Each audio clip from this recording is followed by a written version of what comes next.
Welcome back to The Explainer. Today, we are going to embark on a pretty profound paradigm shift regarding wealth, value, and really the very foundation of our modern lives. We spend so much of our time accumulating things, right? We aim for success as defined by what we own. But what actually happens when the hidden systems supporting all those things just vanish?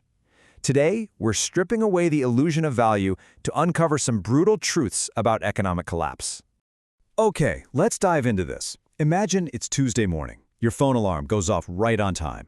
The coffee machine whirs to life. The lights are on, traffic is moving outside your window, and the local grocery store is fully stocked and open for business. Everything feels incredibly normal. We are completely grounded in this comfortable illusion of predictability. But what if somewhere beneath that cozy normality, a giant, invisible machine is quietly breaking apart? Watch how fast this escalates. Tuesday feels completely normal. But just 3 days later, ATMs might stop working. 1 week later, you're staring at empty grocery shelves. And by week 2, suddenly nobody cares what brand your television is. That giant machine breaking apart essentially reorganizes value entirely. It renders some of our most expensive, prized purchases completely useless. Because, well, they only hold value inside a functioning system. All right, moving to Section 1, the burden of complexity, cars and tech. For decades, we've been sold this illusion of freedom wrapped up in luxury vehicles and sophisticated electronics. But let's look at what freedom actually means when the system stops. We look at a car and see an independent machine, but economies, they see a massive, fragile supply chain. And this brilliantly illustrates how your car relies on thousands of people you've never even met. Oil refineries, fuel transport, mechanics, chip manufacturers, even digital payment networks. Take Venezuela's crisis, for example. Millions of vehicles basically became oversized furniture. Severe fuel shortages and totally unaffordable replacement parts meant entire neighborhoods were just filled with parked luxury cars that nobody could maintain. A $70,000 machine literally became a very expensive bench. To put that into perspective, modern luxury cars are basically just giant computers on wheels. They often contain over 100 million lines of code. And more code means more sensors, more proprietary parts, and ultimately, way more dependency. Now, during normal times, all of this complexity feels like amazing innovation, right? But during an economic collapse, this exact complexity becomes a severe weakness. Contrast that highly dependent luxury car to, say, a simple old bicycle. The bicycle doesn't suddenly become technologically superior overnight. No, it simply gains immense value because simplicity survives exactly where complexity fails. Economic collapse doesn't reward sophistication, it rewards independence. And this exact same logic applies straight to our modern homes. We really have to remember, the word smart often just means dependent. Think about all those thousands of dollars spent building our digital kingdoms, 75-inch televisions, smart mirrors, voice assistants. We don't actually own these digital experiences. We're just renting them from cloud servers, global semiconductor supply chains, and engineers located half a world away. If the internet or electricity stops, that entire smart ecosystem fails instantly. When the infrastructure is working, sure, those smart devices reign supreme. But when the grid collapses, like what we saw during Lebanon's recent severe electricity shortages, basic flashlights and battery radios become absolute kings. People in Lebanon had to reorganize their entire daily schedules around generator availability. In that kind of environment, $5,000 worth of entertainment equipment quickly turns into mere wall decoration. Collapse very quickly separates truly useful technology from merely dependent technology.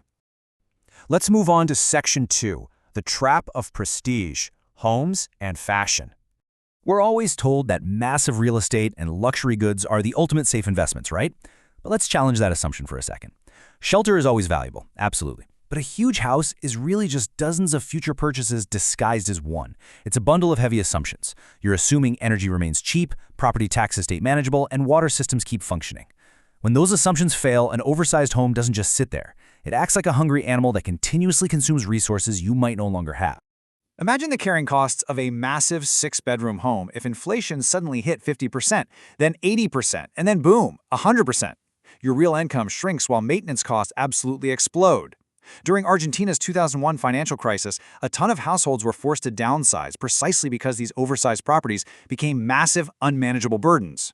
Under stable economies, rising prices sort of mask the reality of how many resources large homes eat up. But during a collapse, that reality hits incredibly hard. Now, what's really interesting about this slide is how a crisis flips our social priorities entirely. In scenario 1, with a stable 2% inflation rate, a $10,000 handbag communicates success and wealth. But in scenario 2, with failing banks and severe shortages, displaying wealth actually becomes dangerous. Conspicuous consumption is quickly replaced by intelligent discretion.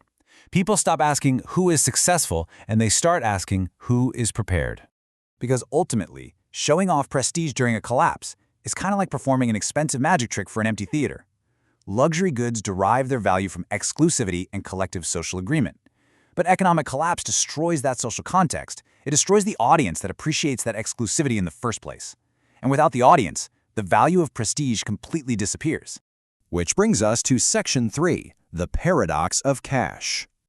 So, the crucial point is that it's supernatural to think cash is your ultimate safety net, but money itself is just a social agreement. It literally only works because everyone believes somebody else is going to accept it tomorrow. Economic collapse is rarely this sudden Hollywood-style apocalypse. It's usually gradual.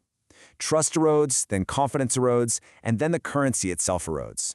When confidence in that piece of paper weakens, people panic. They rush to spend it, prices skyrocket, and everyone tries to escape the currency. This is exactly what we saw in Zimbabwe, where inflation reached such extreme levels they were printing trillion-dollar notes. Cash can very quickly become a rapidly depreciating asset. When paper money fails, people immediately convert it into true currency: tools, food, medicine, energy, land, and importantly, relationships. The economy is ultimately made of people, not paper. When money fails as a coordination tool, human networks become extraordinarily valuable. Knowing someone who can grow food, repair machinery, or provide security, that becomes the new wealth. Skills become currencies, and communities become your insurance policy. Finally, let's look at Section 4, efficiency versus resilience. Let's move to and see how this builds into a final synthesis of what all this means for how we structure our modern lives. Our modern world is built entirely around efficiency, which, yes, is highly profitable. It removes redundancy and optimizes absolutely everything. But efficiency and resilience are not the same thing.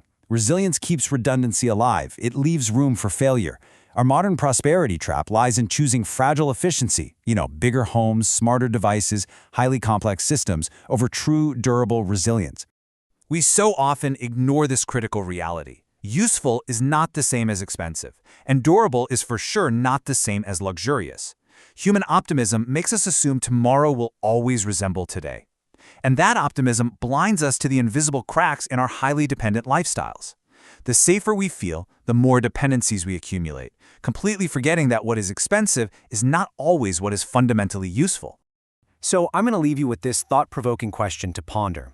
Economic collapses are not a matter of if, but a historical reality. So if the invisible systems around you stopped functioning for 6 months, how many of the things you currently own would still matter? Because ultimately, the true measure of wealth isn't what you can show off during times of prosperity. The true measure of wealth is what remains useful long after that prosperity disappears. Thanks for joining me on this explainer, and I'll see you next time.